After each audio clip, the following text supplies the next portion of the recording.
Praise God forevermore. Thank you so much for joining me once again on Maranatha teaching channel. We left up in our last teaching just in the middle of a very important discussion. We have been looking at the definition of the kingdom, biblical definition. We are not talking about our dictionary definition, because the dictionary they define kingdom according to our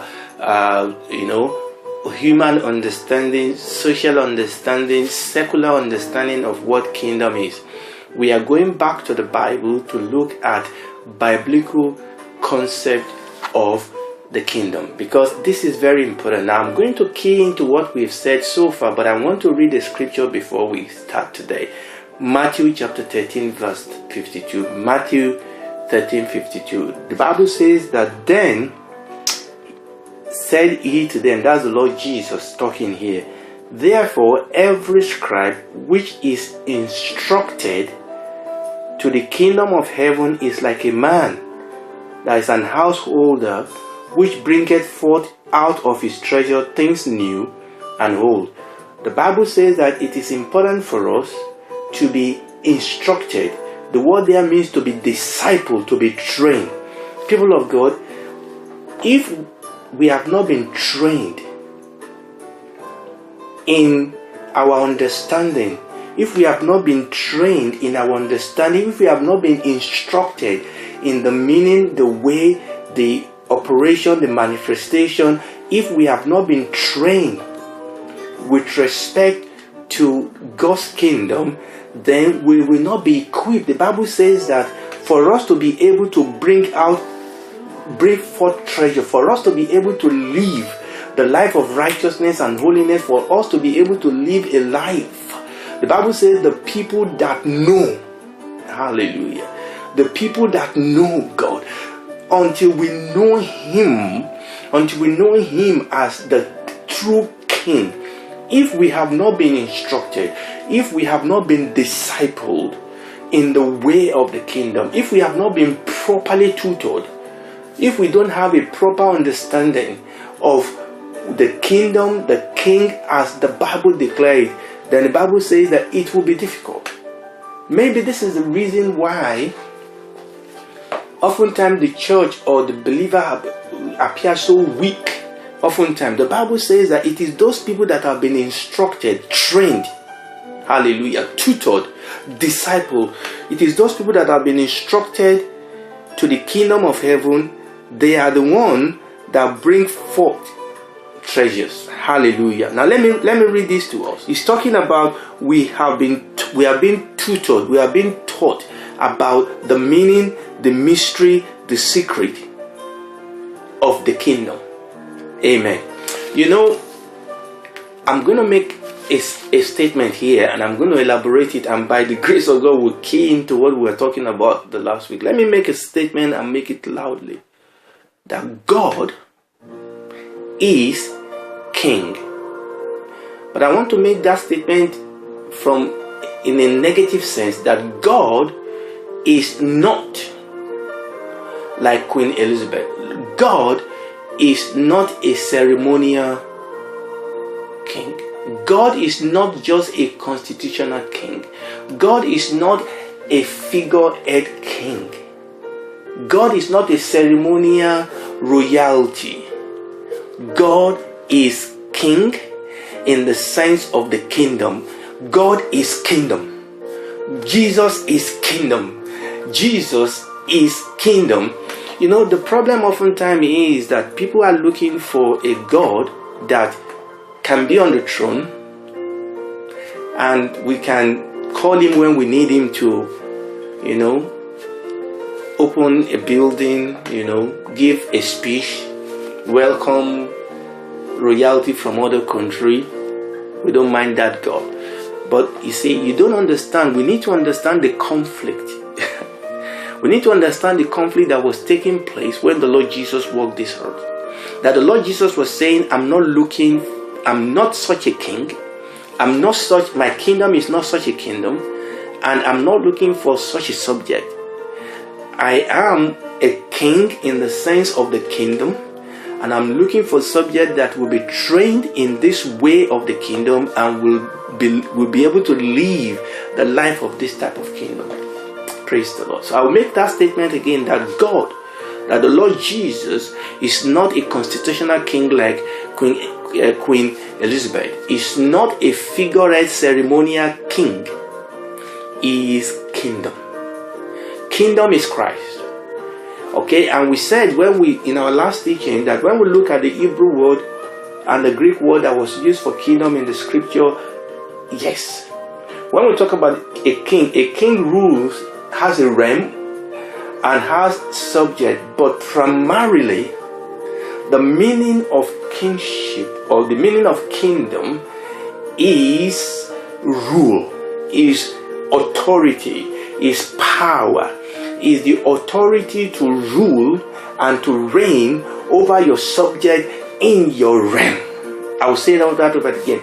The primary heart of kingdom is that power, that authority, that majesty, that sovereignty of the king to rule over his subject in his kingdom.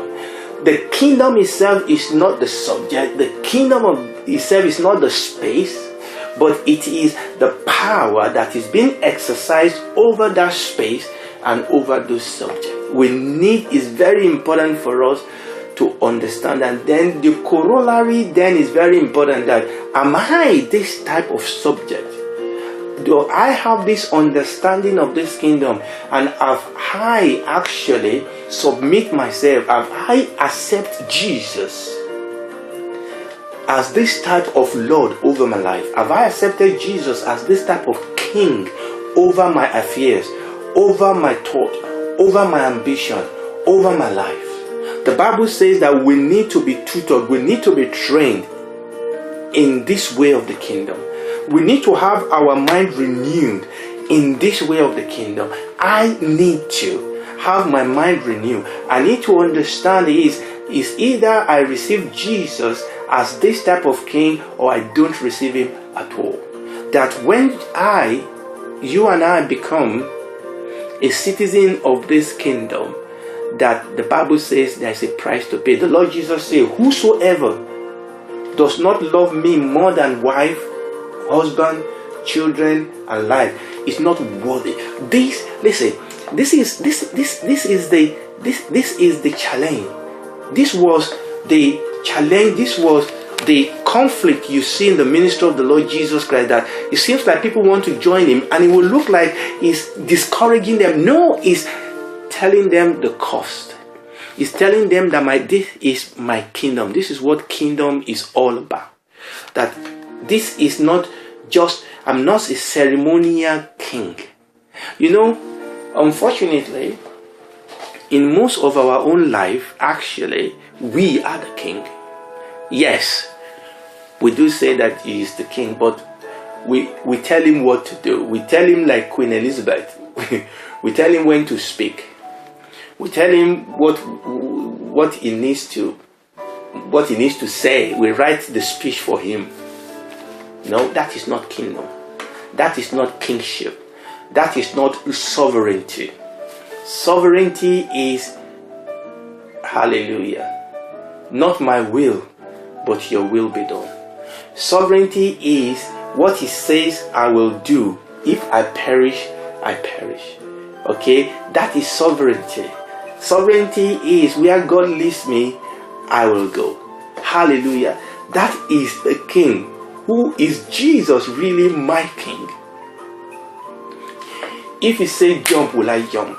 If he says stop, will I stop? Praise the Lord. Listen to me. He's a good king. He's not a dictator in the sense of being, bullish and oppressive and afflicting. No, a dictator is selfish. Remember what I said in the last teaching. This king died for you. This king died for me. Hallelujah to Jesus. But we must be trained in this kind of knowledge.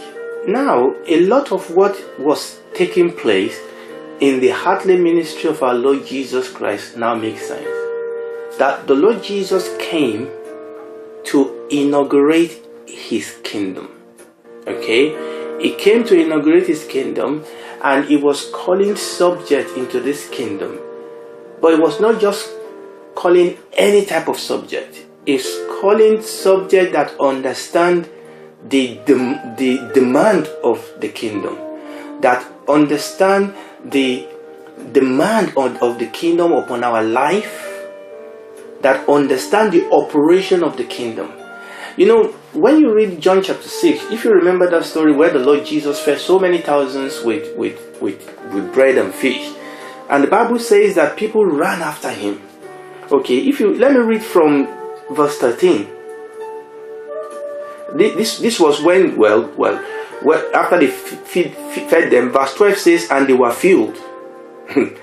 And the Lord Jesus said unto his disciples, gather up the fragment that remained, that nothing be lost. Therefore they gathered them together and filled 12 baskets with the fragments of the 5 barley loaves which remained over and above them that had eaten. I'm going somewhere. Then those men, the people, the crowd, when they had seen the miracle that Jesus did, said, this is of a truth the prophet that should come into the world. Now, verse 15 is where I'm going. When Jesus therefore perceived that they would come and take him by force to make him a king, he departed again into a mountain by himself alone.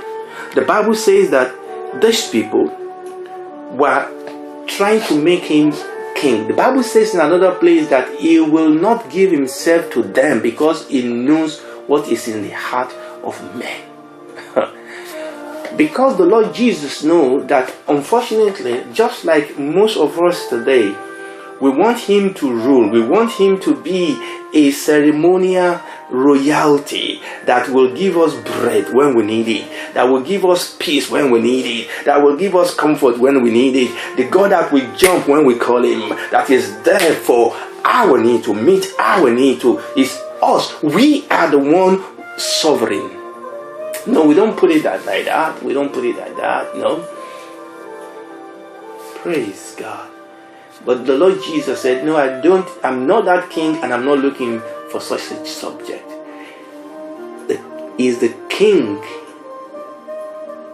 with a kingdom, in the sense that the Bible talked about it. And this is the reason why it would seem as if the Lord Jesus seems to discourage people from following him. No, he was not discouraging them. He was simply training them, explaining to them, okay, the type of demand that a kingdom plays on the life of his subject. But this subject of this kingdom, they are happy subjects. They are willing. They are not being coerced. They are not being bullied. They love the king, because if you read that place down, I'm not going to read it. The Lord Jesus then started talking, and this crowd that wanted to make him king, they all left, and he turned to the 12 and said, what about you? And they said, where are we going to go?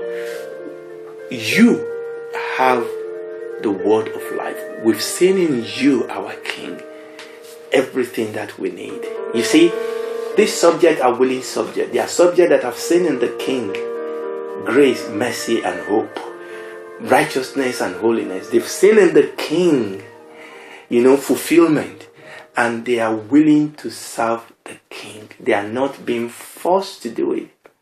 They love to do it. Praise the Lord forevermore. So we did say that this is the concept of the kingdom in the scripture, and this is very, very important. So the kingdom is all about the sovereignty of the king. Now the king exerts that sovereignty over a realm and over a subject that are in that realm.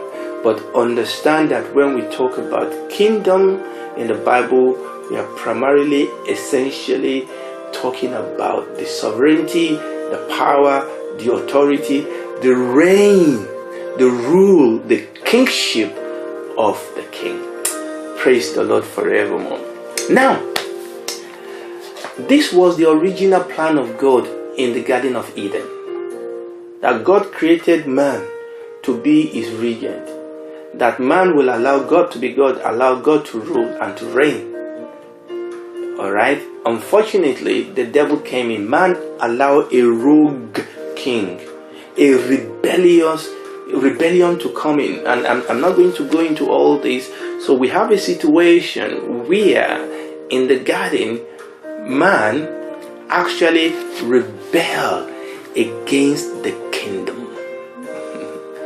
Man rebelled against the kingdom. They rebel against the sovereignty of God. They rebel against the rule of God. They rebel against the authority of God. And they became part of this rogue kingdom that the Bible called the kingdom of darkness. You know, oftentimes people ask about why are they suffering if God is God? Why are there so much suffering? Let me answer you this very, very clearly. There is so much suffering in the world today because God is not God in the world today. Now, don't misunderstand what I'm saying. God is King of the universe. God's will and purpose will be fulfilled. But in the worldly realm, in the worldly kingdom, in the kingdom of men and women of this world, the secular world, the reason why there are pain and suffering is exactly what we are talking about, is because we've kicked them out of our life. We kicked them out of our family. We've kicked them out of our nation. We've kicked them out of our school. We've even kicked them out of religion. And that is why there is not peace. That is why there is pain. That is why there is death. Because and people ask if God is God. Yes, because we've said we don't want him. Just like that nobleman, we hated him, we booted him out, we sent message after him, go away, we will do it our own way. No, you Christians stay in church, just clap your hand and sing your praise. Don't get involved with the things of the state, in making laws and rules. Don't speak into situations and circumstances. No, that is why. But a day is coming. We call it the millennium kingdom of Christ, the millennium reign of Christ, when truly Jesus will be king, will be true king in the true sense of the kingdom.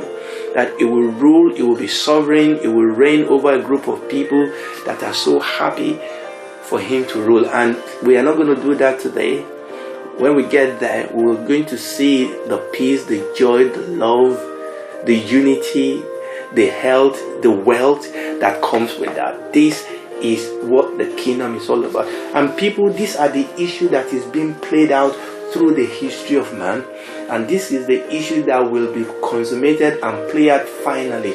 The Antichrist is the ultimate manifestation of the rebellion against the kingdom. The Antichrist is the ultimate manifestation of rebellion against God's kingdom. There are many Antichrists. There are many spirits of rebellion that says we don't want God, but we want to replace him with another king. We want to do it ourselves. We want to do it our way. And that is what was going on in the history of man. And as we go to study the end time, we'll see that playing out. But listen to me, this kingdom, the kingdom of God, is going to defeat. And this is what we're going to, there is judgment of this rogue kingdom. And God is going to judge, just like every kingdom, every government. And that's another way we can use for kingdom, is the government. But we're not talking about just the operation. We're talking about the authority, the power. That every kingdom has a process of judging, crime. And this kingdom, God will judge this rogue kingdom and everyone that is associated with that kingdom. And this is what is going to be played out in the end of time. Praise the Lord. Praise the Lord. Now let's go back. Let's go back to John chapter 18. I want to round up here. I just want to look at number one, the reality of God's kingdom, that even in this world that reject his kingdom, that reject, when I say reject his kingdom, reject his sovereignty, reject his rule, reject his authority, even in that realm, God is still king. That the will and the purpose of God will eventually be done because God is king. Now, we read that story when the Jewish leader brought the Lord Jesus Christ before Pilate. Now, so the Jewish leader wanted Jesus killed. Pilate wanted to save him. Eventually, Pilate gave him up for them to crucify him. I want us to see the play of various kingdoms. At the outcome of that, the Jewish leader may feel that they won. Okay, that what we wanted, we got it. We wanted him killed, and we got him killed. Really, is that true? The Jewish leader really had a kingdom? Not really.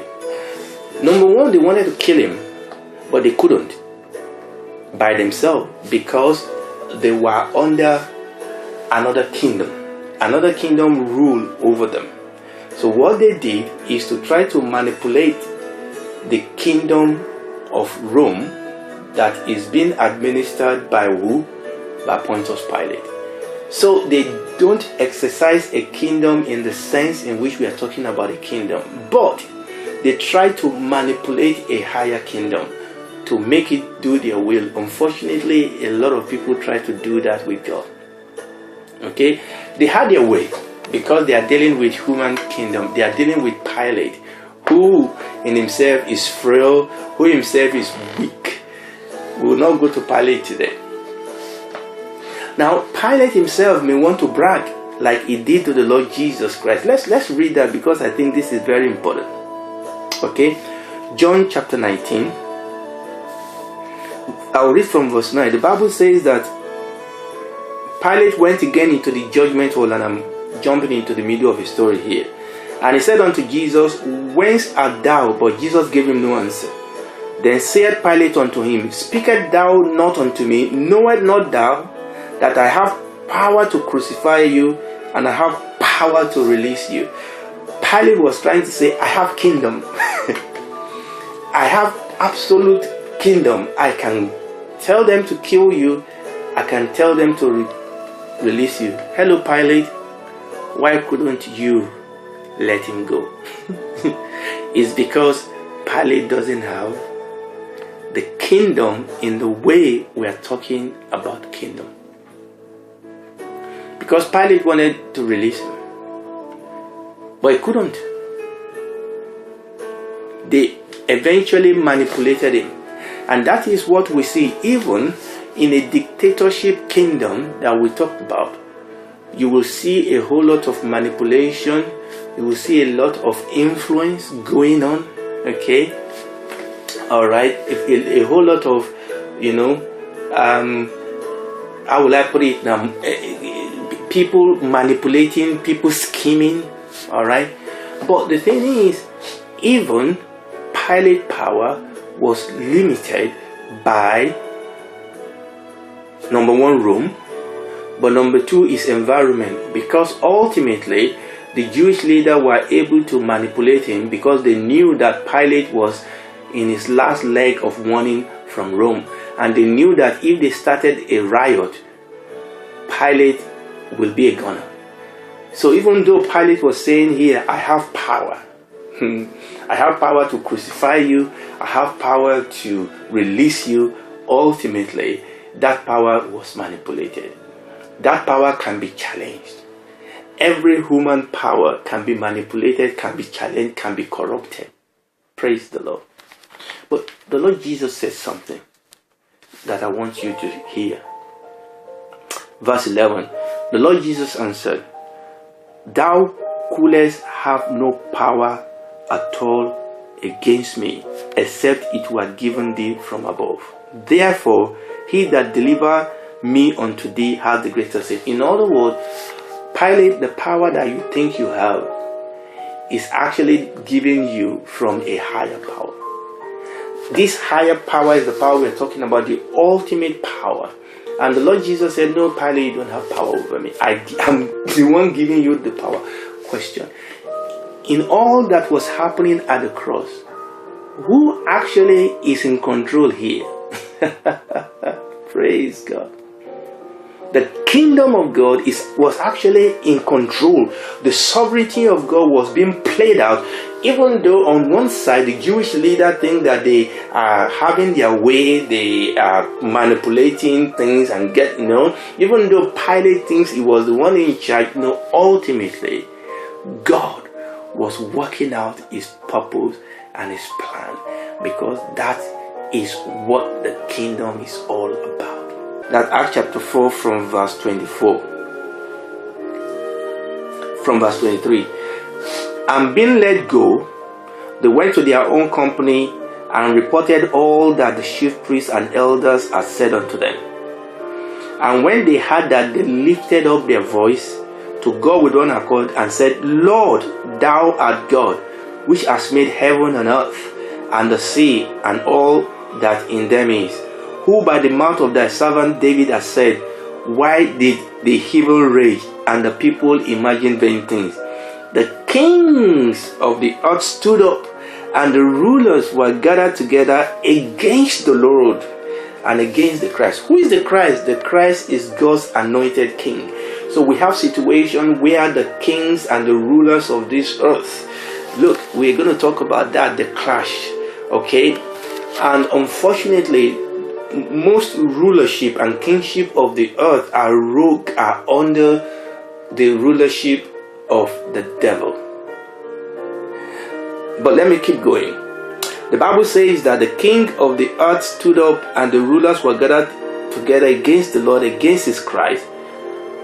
For of a truth against thy holy child, whom thou hast anointed king. Both Herod, those are the rulers, those are the king of the day, Herod, Pontius Pilate, and then we have the Gentiles, and also the people of Israel and their leaders. They were gathered together. But now listen to me. These people feel that they were trying to kill him. But the Bible says that what they were ultimately doing, verse 28, for to do whatsoever thy hand and thy counsel determine before to be done. In other words, in God's sovereignty, these people were actually fulfilling the purpose and the will of God. Pilate may think he was in charge. The leaders, the Jewish leader, may think they were in charge. But they were being manipulated by the devil. The Bible says in the book of 1 Corinthians chapter 2 verses 6 to 7 that if the prince of this world have known, he would not have crucified. So ultimately it was the devil who was manipulating, who was motivating the Jewish leader and the people of the Jewish people, who was pushing them to crucify Jesus, even though they think they were the one doing it. But they were being led, they were being controlled, by the rogue kingdom, the kingdom of darkness. Even though Pilate think he was the one in charge, but it was being controlled by the kingdom of darkness. The Bible says ultimately it was the prince of the power of the air, it was the prince of this world, which is Satan, that crucified him. But even he was not in control, because if he had known that in doing that he was ultimately fulfilling the will of God, God is king. Now, he's not king over the secular government of this world, but even that, his ultimate will will be done. Hallelujah. So it's very, very important for us to understand this, that as we study this, we see the concept of God's kingdom at the cross, that God is king, that this is the concept of the kingdom of God in the Bible. And then that will begin to clarify for us, praise the Lord, while what will happen at the end of the age, at the end of time, that at that time the kingdom of God is going to come against the rogue kingdom of darkness and the kingdom of this world, because the kingdom of this world has become the kingdom of darkness. The Bible says in the book of 1 John chapter 5 that the whole world lie in darkness. And that's why the Bible says that we should pray, your kingdom come, your will be done on earth as it is done in heaven. Deliver us from the evil one. Praise the Lord. So, it is important for us to understand this clash, that just like Daniel saw in his vision. You remember all the vision in the book of Daniel, the one given to Nebuchadnezzar and the one given to Daniel. He was showing all the glory and all the power of the kingdom of men, ultimately under the rulership of the devil. And unfortunately, ultimately, the attitude of this kingdom is against God and against his Christ and against righteousness and holiness. But the Bible says that in the days of the toe, that a stone cut without hand will strike the kingdom, those kingdom. You must understand that the thing that is going to be played out, the narrative that is going to be played out at the end of time, is a clash, is the kingdom of God coming to judge ultimately the kingdom of darkness, the sin, the unrighteousness, the rebellion, and it will judge this worldly system that has arrayed itself against God. The kingdom of the Antichrist, listen to me, will ultimately be the physical manifestation of the spiritual kingdom of darkness, the kingdom that has rebelled against the kingship of God. And God is going to come against that Antichrist, that system, that government. And that is what we are going to see play out at the end of time. Praise the Lord. I'm going to have to stop it here. I know this has been a long one. Praise God forevermore. Thank you for joining me today, and I'm praying and believing that you will be joining me next time. Please, if this has been a blessing to you, pray along with us. Please, you don't need to send me any money. I just need your prayer. Pray along with us that the Lord will give us illumination, that the Lord will give us inspiration. Please share this with other people. Please, if you can, if it's been a blessing to you, subscribe to the channel, and I believe that the Lord will help us to reveal more to us. But most importantly, is all about living the life. And I'm praying that the Lord will fill us with the knowledge of his will in all wisdom and spiritual understanding, so that we can walk worthy of him, so that we can live a life that will give credit to our King. Thank you, and God bless you.